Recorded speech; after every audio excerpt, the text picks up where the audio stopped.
नमस्कार एवं जय हिंद दोस्तों भारत ने आतंकवाद के खिलाफ एक नई रणनीति को यहां पर शुरू किया है जिसका नाम है प्रहार। मतलब भारत अब अगर कोई भी आतंकवादी संगठन भारत पे आतंकवादी हमला करना चाह रहा है तो भारत अब उसका वेट नहीं करेगा बल्कि सीधा उसके ऊपर प्रहार करेगा। मतलब भारत अब वो पारंपरिक भारत नहीं रहा जिसमें भारत के ऊपर जब आतंकवादी हमला होता था उसके बाद जब वो कड़ी निंदा के मोड में आता था या उसके ऊपर जब वो प्रतिक्रिया देता था, एक्शन लेता था। भारत अब आतंकवादी घटना होने के पहले ही प्रहार के माध्यम से उन आतंकवादी संगठन, फिर चाहे किसी इंडिविजुअल की बात हो, किसी संगठन की बात हो, सीधा प्रहार करने में अब सक्षम हो चुका है। यह भारत की पहली एंटी टेरर पॉलिसी है जो अब जाकर फ्रेम में हुई है। देखिए, दुनिया के बड़े देशों में अनेकों प्रकार की टेरर पॉलिसी चलती है। अमेरिका के पास खुद एक एंटी टेरर प्लान है। इजराइल भी एंटी टेरर प्लान के तहत ही काम करता है, जैसे वो मोसाद टेरर प्लान बोलता है या मोसाद प्लान बोलता है, जिसमें आतंकवादी हमला होने के पहले ही वो सीधे जाकर घुसकर आतंकवादी संगठन फिर चाहे इंडिविजुअल्स उनके ऊपर प्रहार करता है। लेकिन भारत के इतिहास में अब जाकर यह पहली बार इस तरीके की पॉलिसी फ्रेम हो रही है, वो भी तब जब इसके ऊपर ऑलरेडी दशकों से काम होना चालू हो चुका था। तो आइए पूरा मसला समझते हैं। यह वीडियो बहुत इंटरेस्टिंग रहने वाला है, एंड तक देखिएगा क्योंकि यहां पर हम प्रहार पॉलिसी के बारे में एक एक बिंदु आपको समझाने का प्रयास करेंगे। फिलहाल अगर आप हेडलाइंस देखेंगे तो आपको समझ में आ जाएगा कि जिस तरीके से नए मॉडर्न चैलेंजेस भारत के सामने जनरेट होना चालू हो चुके हैं, नए तरीकों से आज के समय में आतंकवादी हमले होना चालू हो चुके हैं, भारत को भी जरूरत थी कि वो एक ऐसी पॉलिसी के ऊपर काम करें जिसमें वो सारे पहलुओं को कवर कर ले। और देखिए, इसके ऊपर चर्चा 2025 में ही शुरू हो चुकी थी जब मिनिस्ट्री ऑफ होम अफेयर्स की तरफ से अमित शाह जी ने यह डिक्लेयर किया था कि भारत जल्द ही एक एंटी टेरर फ्रेमवर्क के ऊपर काम करने वाला है और उसे जल्द ही लागू भी करने वाला है। तो यह भारत का एक बहुत बड़ा अचीवमेंट है। देखा जाए इंटरनल सिक्योरिटी के पॉइंट ऑफ व्यू से, यहां पर यह एक बहुत बड़ा इंपैक्ट भी डाल सकता है भारत के सिक्योरिटी पॉइंट ऑफ व्यू से। और इस पॉलिसी के माध्यम से भारत एक global security, internal security power भी आपको बनता हुआ, उभरता हुआ दिख भी जाएगा। यहां पर अब आतंकवादी सच में डरने लगेंगे कि भारत जैसे देश में हम सोच भी नहीं सकते किसी भी प्रकार का हमला करने का, क्योंकि अगर वो सोचते भी है, इंटेल भी आती है, तो भारत इतना कैपेबल इस पॉलिसी के माध्यम से बन जाएगा कि वो घुसकर उनको खत्म करके आ जाए। तो आइए पूरा वीडियो समझते हैं। लेकिन उसके पहले अगर आपने हमारा टेलीग्राम चैनल नहीं ज्वाइन किया है तो दोस्तों यहां पर उस चैनल का QR कोड दिया है, इसे सिंपली आपको स्कैन करना है और जब आप टेलीग्राम चैनल में पहुंच जाएंगे तो आपको इसी तरीके के हमारे सारे अपडेट्स भी वहां पर मिलते रहेंगे। और साथ ही साथ हमारी जो मॉर्निंग में 8 बजे से लेकर लगभग 9 बजे तक जो डेली करंट अफेयर्स की द हिंदू का इन डेप्थ एनालिसिस होता है उसके रिगार्डिंग भी यहां पर आपको जानकारी मिल जाएगी। तो आइए पूरा मसला समझते हैं। जैसा मैंने आपको बताया कि इस पॉलिसी के ऊपर, इस फ्रेमवर्क के ऊपर ऑलरेडी चर्चा होना चालू हो चुका था। तो हम बात कर रहे हैं 2008 की। देखिए, 2008 जब 26/11 हमला हुआ उस वक्त सबसे बड़ा दुर्भाग्यपूर्ण जो इंफॉर्मेशन हमारे पास आई थी वो ये थी कि हमें मुंबई हमले की जानकारी थी। उस वक्त की जो सरकार थी उनको जानकारी थी कि इस तरीके का हमला हो सकता है, लेकिन वही है, क्योंकि रियल टाइम डेटा एक्सचेंज नहीं हुआ था, स्टेट पुलिस और इंटेलिजेंस के बीच में एक बहुत बड़ा गैप था। कारण यही था कि जब हम डेटा इकट्ठा नहीं कर पाए तो मुंबई हमला हो गया, और यह चीज सरकार जानती थी। कारण यही है कि समय समय पर सरकार ने इसके ऊपर बदलाव करना चालू किया, और 2008 के बाद ही आपको ध्यान होगा कि NIA भी अस्तित्व में आया था। देखिए, सबसे बड़ा और सबसे इंपॉर्टेंट यहां पर सबसे बड़ी बात होती है रियल टाइम डेटा शेयरिंग। इतनी बेहतरीन तरीके से होना चाहिए कि इंटेलिजेंस एजेंसी और पुलिस के बीच में प्रॉपर कोऑर्डिनेशन होना चाहिए, क्योंकि भारत भी फेडरल स्ट्रक्चर को फॉलो करता है और फेडरल स्ट्रक्चर में सबसे बड़ी जो खामी होती है वो यही है कि पुलिस के बीच में और सेंट्रल इन्वेस्टिगेटिंग एजेंसी के बीच में एक बहुत बड़ा अंतराल होता है। लेकिन अगर इस अंतराल को कम करना है तो भारत ने इसके ऊपर काम कैसे करना चालू किया? नेट ग्रिड के माध्यम से, नेशनल ग्रिड के माध्यम से भारत ने आर्टिफिशियल इंटेलिजेंस का यूज करते हुए, ट्रैकिंग सर्वेलेंस को AI से यूज करते हुए पुलिस और इंटेलिजेंस को एक ही प्लेटफॉर्म में लाके खड़ा कर दिया। मतलब यहां पर पुलिस के ऊपर, अगर पुलिस को किसी के ऊपर भी सस्पेक्ट होता है, शक होता है, तो उस शक के माध्यम से भी पुलिस उसके ऊपर कार्रवाई कर सकती है और उसका डेटा तुरंत इन्वेस्टिगेटिंग एजेंसी को यहां पर भेज सकती है और फिर फर्दर उसके ऊपर एक्शन लिया जा सकता है। मतलब भारत अब वो भारत हो चुका है जो अब प्रिवेंटिव मेजर और प्रिवेंटिव मैकेनिज्म की तरफ ज्यादा तेजी गति से आगे बढ़ चुका है। यहां पर किसी भी इंडिविजुअल का इंटेंशन पता होने के पहले उसके ऊपर अब एक्शन लिया जा सकता है। और आपको ध्यान होगा, जब सरकार 2008 में सरकार खुद ये मानती है कि हमारे पास ये कमी थी, हम अब इसके ऊपर काम करना चाह रहे हैं, लेकिन उसको भी ग्राउंड रियलिटी में लाते लाते बहुत समय हो गया। 2014 में जब सरकार बदलती है तो फिर नेट ग्रिड की परिकल्पना को 2017 में पूरा किया जाता है और 2019 में ये फुली ऑपरेशनलाइज हो जाती है।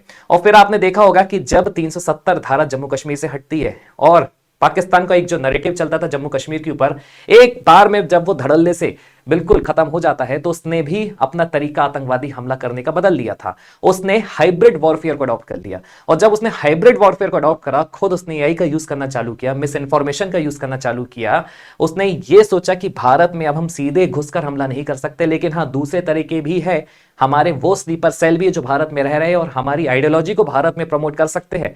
तो भारत ने उसकी भी तैयारी पूरी तरीके से कर ली। अब 2025 में ministry of home affairs Amit Shah ji ने जब ये बोला कि भारत जल्द ही एक एंटी टेरर पॉलिसी लाएगा और सारी चीजों को उसी के अंदर फ्रेम करेगा, तो 2026 में आपके सामने प्रहार नाम की एंटी टेरर पॉलिसी सामने आ चुकी है, जो भारत के इतिहास में बनने वाली पहली एंटी टेरर पॉलिसी है। ठीक वैसे ही जैसे इजराइल में बन चुकी है मोसाद पॉलिसी के नाम से, और खुद वैसे ही जैसे अमेरिका में इस पॉलिसी को भी फॉलो किया जाता है। मतलब ये वो दो देश है जिनको पता बार चल जाए कि कोई देश उनके ऊपर हमला करने वाला है, कोई आतंकवादी संगठन उनके ऊपर हमला करने वाला है, इंटेल बस मिल जाए तो वो लोग वहीं पर घुसकर उसको खत्म करके आ भी जाते हैं। मतलब वो वेट नहीं करते कि आतंकवादी हमला हो और आतंकवादी हमला होने के बाद हम प्रतिक्रिया दें, जैसे कि पारंपरिक भारत में होता आया है।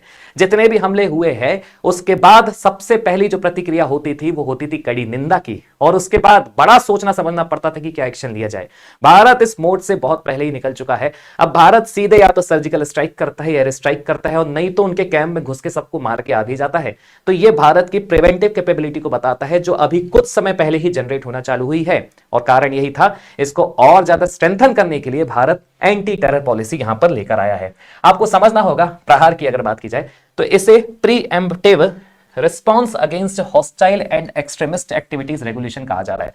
मतलब यहां पर प्रीएम्प्टिव रिस्पॉन्स का यह मतलब होता है कि आतंकवादी हमला होने के पहले ही एक प्रीएम्प्टिव एक्शन लेना, फिर भले ही किसी भी तरह की कंडीशन हो। यह भारत की पहली comprehensive national counter terrorism policy है और इसे अनवील किया है खुद होम मिनिस्ट्री ने, क्योंकि देखा जाए तो इंटरनल सिक्योरिटी का जो मैटर होता है, जो एक सब्जेक्ट होता है, वो वैसे भी होम मिनिस्ट्री के पास लाया करता है। लेकिन होम मिनिस्ट्री के पास सबसे बड़ा चैलेंज है भारत के फेडरल स्ट्रक्चर को कोऑर्डिनेट करके चलना। मतलब अलग अलग राज्यों में जो अलग अलग पुलिस है उनके साथ प्रॉपर रियल टाइम डेटा के हिसाब से यहां पर एक्सचेंज ऑफ इंफॉर्मेशन करना, जिसकी भारत में हमेशा से कमी हुई है। और यह तभी हो सकती है जब पुलिस को, नेशनल इन्वेस्टिगेटिंग एजेंसी, इन दोनों को एक ही प्लेटफॉर्म में लाया जाए आर्टिफिशियल इंटेलिजेंस के माध्यम से। और जो भारत उस वक्त और अभी के सिनेरियो में जो टूल यूज कर रहा है उसका नाम है नेट ग्रिड। तो यहां पर अब भारत के इस पॉलिसी में जो क्लियर फोकस इंटेंशन है वो है प्रिवेंशन का, डिसरप्शन का और फिर रिस्पॉन्स का, कि पहले तो आतंकवादी हमला होने से रोका जाए, यहां पर प्रिवेंशन किया जाए, फिर डिसरप्शन किया जाए और फिर उसी स्ट्राइक के साथ रिस्पॉन्स किया जाए। ऐसा प्रहार किया जाए कि उसके दिमाग में फिर दोबारा वो थॉट ही ना आए कि भारत के खिलाफ हमें षड्यंत्र करना है। अब यहां पर अगर देखा जाए तो देखिए, प्रहार को यहां पर बड़ी खूबसूरती के साथ एक्सप्लेन किया गया है by the ministry of home affairs. National counter terrorism policy and strategy के अंतर्गत प्रहार में P stands for Prevention of Terror Attacks to Protect Indian Citizens and Interest. R stands for Responses which are swift, proportionate to the threat posed. Then aggregating internal capacities for achieving synergy in a whole of government approach. Then H, Human Rights, Rule of Law based processes for mitigation of threats. Then attenuating the conditions enabling terrorism including radicalization. Again A, aligning, shaping the international efforts to the counter terrorism. And R stands for recovery and resilience through a whole of society approach. तो कुल मिला के यहां पर प्रहार को explain किया गया है। लेकिन प्रहार के अगर आप देखेंगे तो 7 कोर प्रिंसिपल्स इस पॉलिसी में बताए गए हैं, जिसे मैं आपको बारी बारी समझाता हूं, क्योंकि अगर आप इन शब्द में जाओगे तो इस शब्द में ही इस पॉलिसी का सार छुपा हुआ है। अगर आप पहली पॉलिसी में देखेंगे, मतलब पहला शब्द देखेंगे, विच मींस पहला जो स्टेटमेंट है प्रहार में P, that is prevention and early warning.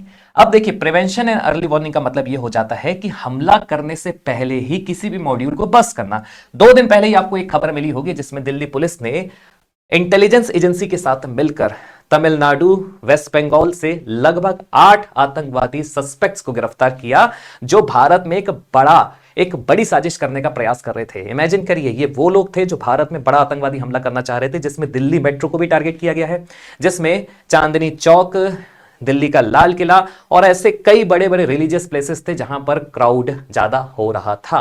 अगर वो आतंकवादी हमला कर देते तो भारत की स्थिति बहुत खराब हो जाती, जैसे कि 26/11 जैसी स्थिति हुई है। तो यहां पर हुआ क्या, प्रिवेंटिव मेजर लिया गया। अब यहां पर जो टूल्स यूज किए गए हैं under the prevention early warning, जाहिर सी बात है रॉ, आईबी और एनआईए का रोल सबसे इंपॉर्टेंट हुआ है, जिन्होंने एआई बेस्ड सर्वेलेंस का यूज किया। और साथ ही साथ आपने देखा होगा कि जम्मू कश्मीर में भी एक बड़ा इन्फिल्ट्रेशन को रोका गया, जिसमें बॉर्डर सेंसर्स का यूज किया गया, थर्मल सेंसर्स का यूज किया गया, ड्रोन्स का यूज किया गया, और फिर जो एक इन्फिल्ट्रेशन होने का प्रयास हो रहा था उसे भी यहां पर पूरे तरीके से खराब किया गया। यहां पर आप एग्जाम्पल के रूप में कश्मीर इन्फिल्ट्रेशन का भी एट प्रेजेंट एग्जाम्पल ले सकते हैं। और साथ ही साथ ध्यान रखिएगा, आईएसआईएस मॉड्यूल को भी बस किया गया है। कहां पर, दिल्ली और मुंबई में।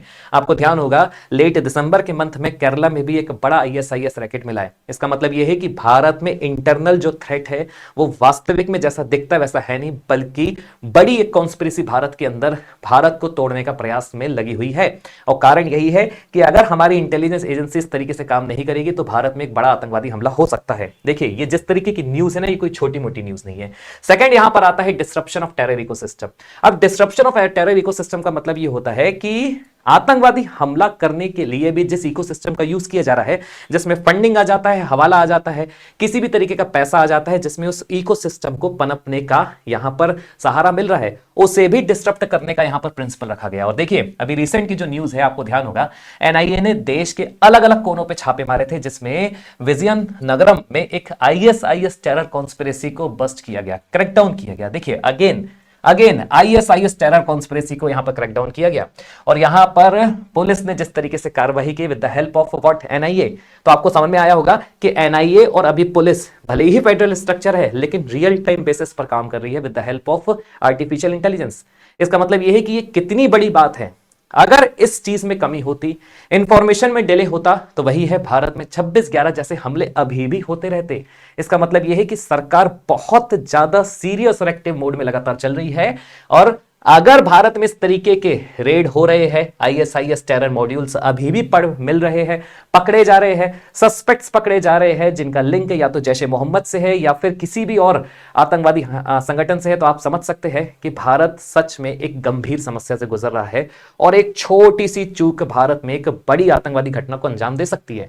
तो यहां पर वही है, फोकस एरिया स्टिल हवाला नेटवर्क्स है, एनजीओ शेल कंपनीज है, सोशल मीडिया रेडिकलाइजेशन है, इसको भी यहां पर ध्यान में रखा गया है। और एग्जाम्पल के रूप में अगेन एनआईए का जो क्रैकडाउन हुआ है पीएफआई आईएसआई फंडिंग नेटवर्क्स में, एफएटीएफ जो लगातार प्रेशर बना रहा है पाकिस्तानी टेरर फाइनेंसिंग में, मतलब हम जो लगातार पाकिस्तान को ग्रेलिस्ट करने का प्रयास कर रहे हैं, वो भी इसके एग्जांपल के रूप में आप समझ सकते हैं। मतलब यहां पर मैसेज क्लियर है कि अब आतंकवाद आपको समझना होगा, पाकिस्तान के पास अब इतनी कैपेबिलिटी नहीं है कि वो भारत के साथ सीधे युद्ध लड़े। वो हमेशा से प्रॉक्सी वॉर ही लड़ता आया है, लेकिन उस प्रॉक्सी वॉर में भी उसने अपना पैटर्न चेंज कर लिया है। जो पैटर्न उसने अब अडॉप्ट करके रखा उसका नाम है हाइब्रिड टाइप ऑफ पैटर्न, जिसमें वो एआई का सहारा खुद ले रहा है, मिस इन्फॉर्मेशन का यूज कर रहा है, ड्रेन्स का यूज कर रहा है, ड्रोन्स का यूज कर रहा है, तरीके बदल चुका है।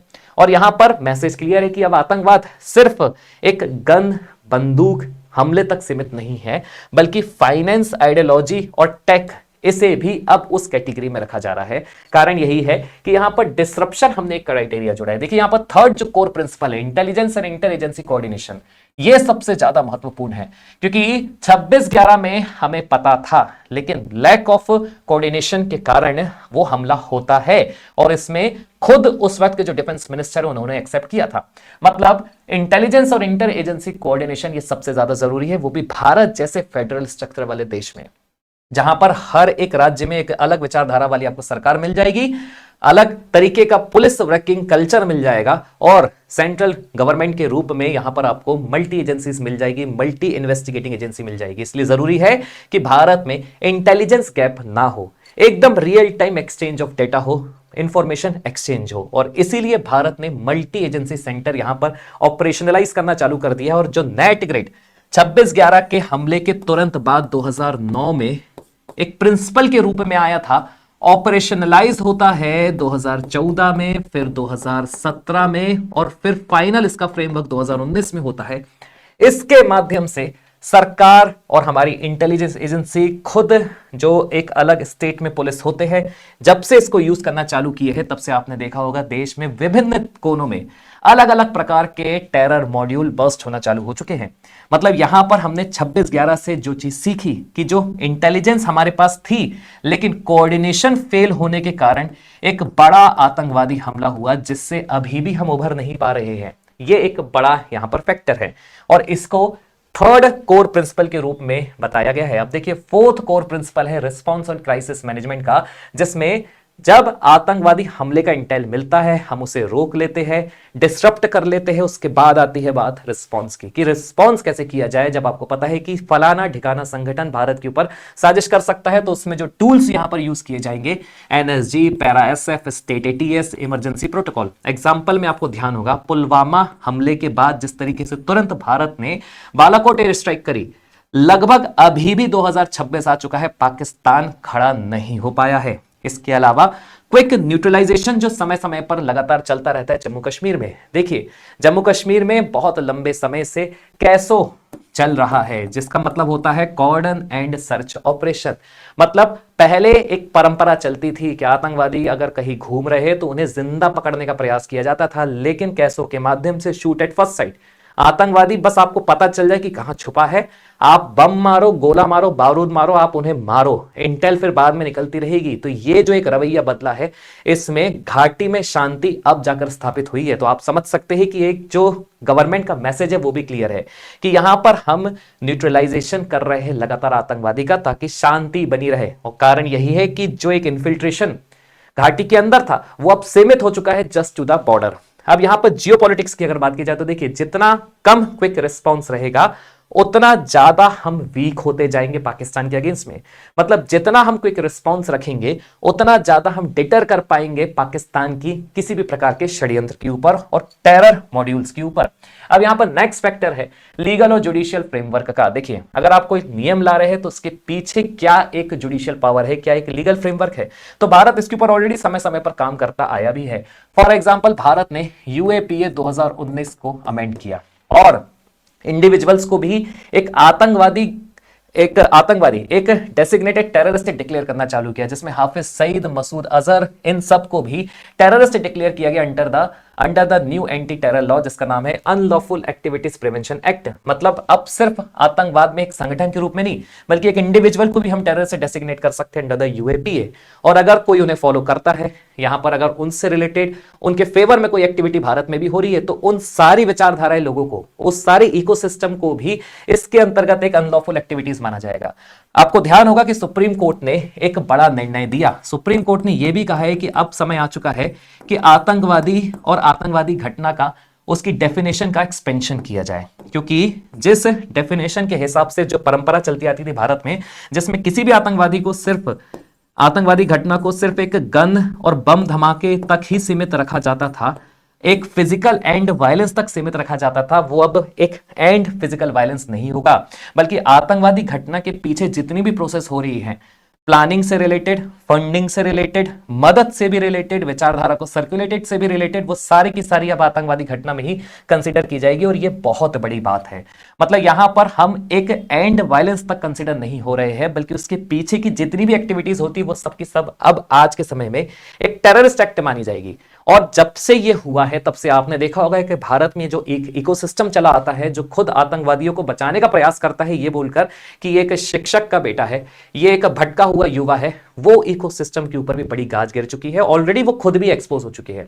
तो ऐसे इकोसिस्टम को भी बर्बाद करना भारत के लिए जरूरी था, क्योंकि यहां पर मसला उनके पैसों का नहीं है बल्कि भारत की इंटरनल सिक्योरिटी का है। तो यहां पर एग्जांपल के रूप में आपको ध्यान होगा कि terrorist declares an individual under the UAPA, जिसमें ये एक आर्टिकल आपके लिए मैंने यहां पर रखा है। अब देखिए पहले प्रॉब्लम क्या थी। पहले जब हम इनको एक इंडिविजुअल के रूप में टेररिस्ट डिक्लेयर नहीं करते थे तो जो इकोसिस्टम था वो इन्हें आजाद कराने में लग जाता था। कारण यही था कि काफी वीक हमारा कन्विक्शन रेट था, समय समय पर बेल मिल जाती थी, आजाद भी हो जाते थे, घूमते फिरते भी रहते थे, क्योंकि वो इकोसिस्टम को बाहर से ही इतना पैसा मिल जाता था कि उनका भी ईमान वो बेच खाते थे। लेकिन अब जो हमारा क्राइटेरिया सेट हुआ है, टेरर मतलब जीरो टॉलरेंस, फिर वो किसी भी तरीके से हो, ये इस पर्टिकुलर प्रिंसिपल में सेट किया गया है। अब यहां पर नेक्स्ट है technology and cyber domain security का। देखिए यहां पर जिस तरीके से हाइब्रिड वॉरफेयर को अडॉप्ट किया है भारत के अगेंस्ट में, भारत के जो दुश्मन देश है, जिस तरीके से थ्रेट्स यहां पर बढ़ चुके हैं, चाहे वो ड्रोन बेस्ड वेपन डिलीवरी हो, एनक्रिप्टेड मैसेजिंग हो, टेलीग्राम या फिर सिग्नल। आपने देखा होगा कि जो दिल्ली में भी बम ब्लास्ट हुआ था, जिसमें पढ़े लिखे डॉक्टर का भी वर्ग मिला, जिन्होंने भारत में एक बड़ा आतंकवादी हमले का करने का प्रयास किया था, और वो तो और भी बड़ी साजिश करना चाह रहे थे, जिसमें वो चाहते थे कि भारत में जो कैजुअलिटी हो वो कई लाखों में हो। तो आप समझ सकते हैं कि नए तरीके से जो चैलेंज जनरेट हुए हैं, उसके लिए हमें अब समय आ चुका है कि टेक्नोलॉजी एंड साइबर डोमेन नाम की सिक्योरिटी के ऊपर भारत काम करे। और यहां पर वही है, एग्जांपल के माध्यम से अभी आपको समझना होगा कि अभी लगातार पंजाब के नियर अबाउट एरियाज में, जो पाकिस्तान से लगे हुए बॉर्डर एरियाज, वहां पर लगातार ड्रोन के माध्यम से नार्कोटिक्स तो ठीक है, वेपन्स को भी डिलीवर किया जा रहा है ताकि भारत में शांति हो। साथ ही साथ आईएसआईएस जो अपना ऑनलाइन रिक्रूटमेंट करता है वाया द सोशल मीडिया, वो भी एक बड़ा चैलेंज है, और ये उसी से टैकल किया जा सकता है जिस तरीके से भारत ने अब जाकर एआई को अडॉप्ट किया है। जियोपॉलिटिक्स के पॉइंट ऑफ व्यू से अगर आप समझेंगे तो चाइना और पाकिस्तान ये दोनों ही टेक इनेबल्ड हाइब्रिड वॉरफेयर आज के समय में भारत के अगेंस्ट में कर रहे हैं। वो बात अलग है कि चाइना पाकिस्तान को अपनी कठपुतली के रूप में यूज कर रहा है, और पाकिस्तान चाहता भी है कि उसे चाइना जैसा आका मिल भी जाए। तो इसलिए जरूरी है कि भारत को हर एक मोर्चे में सोचना पड़ेगा। तो यहां पर ये एक प्रिंसिपल भी बहुत ज्यादा इंपॉर्टेंट है। अब देखिए फाइनली सिर्फ यहां पर वायलेंस तक की बात नहीं हो रही है, बल्कि सोसाइटल रेजिलियंस और काउंटर रेडिकलाइजेशन, ये एक बड़ा इंपॉर्टेंट फैक्टर है, जिसमें अब फोकस किया जाएगा कम्युनिटी आउटरीच का, रिलीजियस लीडर्स एंगेजमेंट का, एजुकेशन एंड अवेयरनेस का। और इसमें प्राइम एग्जांपल आप देख सकते हैं कि कश्मीर और केरला में आपको ध्यान होगा कि अनेकों प्रकार के यहां पर प्रोग्राम्स चलाए जाते हैं, पुलिस के माध्यम से, आर्मी के माध्यम से, टू काउंटर एक्सट्रीमिस्ट नैरेटिव्स, जिसके माध्यम से वहां पर युवाओं को भटकाया जा रहा है, और युवा भटक भी जाता है, यह भी बड़े ताजुब की बात है। ऐसे नैरेटिव्स को भी फेल करने के लिए अब कम्युनिटी आउटरीच का सहारा लिया जाएगा, और ये जो प्रहार पॉलिसी के 7 कोर प्रिंसिपल है, उसमें 7वां सबसे प्रमुख कोर प्रिंसिपल है। एक एग्जांपल मैं आपको बताता हूं कि अभी आपको ध्यान होगा कि यहां पर ऑपरेशन सद्भावना चलाया गया था जम्मू कश्मीर में, जिसमें इंडियन आर्मी रीच कर रही थी लोकल कम्युनिटीज के पास, लोकल कम्युनिटीज के पास जा रही थी और उनसे बोल रही थी कि आप मुख्य धारा में आइए। सोशल वेलफेयर प्रोजेक्ट्स में उनको जोड़ा जा रहा था। इसके अलावा वतन को जानो प्रोग्राम भी जो जम्मू कश्मीर में चलाया गया था, जिसमें वहां के युवाओं को भी मुख्य धारा में लाया जा रहा था, भारत के बारे में बताया जा रहा था, जम्मू कश्मीर के कल्चर के बारे में बताया जा रहा था। तो ऐसे अनेकों प्रोग्राम्स के तहत अब युवाओं में भी पहुंच बढ़ाई जाएगी, विशेषकर वो जो एक्सट्रीमेटिव नैरेटिव्स में फंस रहे हैं। कंसेप्ट यहां पर क्लियर है, winning heart and minds is as important as killing the terrorist। मतलब अगर आपको सिर्फ आतंकवादी को मारना ही है, यही महत्वपूर्ण नहीं है, बल्कि दिल भी आपको जीतना होगा, जो कि आप सोसाइटल रेजिलियंस और काउंटर रेडिकलाइजेशन के माध्यम से जीत सकते हैं। तो कुल मिला के ये 7 बेसिक और मेजर कोर प्रिंसिपल्स थे जो प्रहार पॉलिसी में बताए गए हैं। अब आपको समझ में आ गया होगा कि पूरी पॉलिसी में जो एक मेजर थ्रेट बताई गई है, उसकी हाईलाइट्स की अगर बात की जाए तो यहां पर cross border terrorism, cyber terrorism, hacking, drone, robotic weapon threats, radicalisation, recruitment network से, यही वो चुनिंदा पॉइंट्स थे जिसके बारे में डिस्कशन किया गया और जिसे काउंटर करने का प्रयास किया गया है। फिर वही बात की जाए तो भारत के, देखिए अभी परसों जो एक आपको न्यूज मिली होगी कि जो दिल्ली पुलिस ने 8 अलग अलग क्षेत्रों से जो 8 आतंकवादियों को गिरफ्तार किया है, जिसमें एनआईए की मदद ली गई थी दिल्ली पुलिस ने, और खुद जो स्टेट में जहां आतंकवादी मिले हैं, फॉर एग्जांपल तमिलनाडु और वेस्ट बंगाल, वहां की भी पुलिस की सहायता मिली थी। तो आप समझ सकते हैं कि जो 8 मिले हैं वो दिल्ली मेट्रो में भी हमला करने वाले थे। तो यहां पर इंटेंशन आपको समझना होगा कि आतंकवादियों को पता है कि भारत के लिए भारत के क्या क्रिटिकल सेक्टर है, power, energy infrastructure, railway, aviation, ports, maritime security, defence and space assets.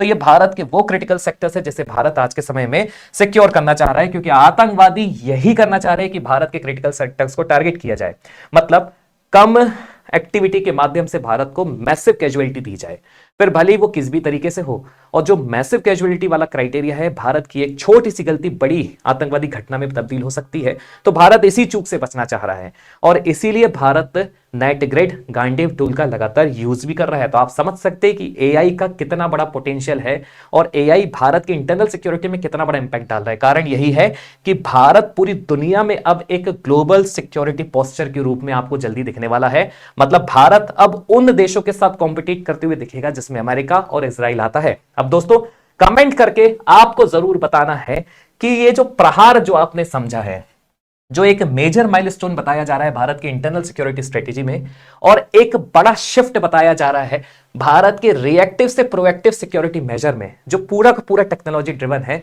उससे आप कितना ज्यादा संतुष्ट हैं, आप क्या समझते हैं? क्योंकि प्रहार के बारे में आपका भी एक जो ओपिनियन है वो हमारे लिए बहुत ज्यादा जरूरी हो जाता है। तो लाइक करिएगा, सब्सक्राइब करिएगा दोस्तों, और ज्यादा से ज्यादा लोगों तक हमारा इस वीडियो को पहुंचाइएगा। जय हिंद, वंदे मातरम। एक बार फिर से आप सभी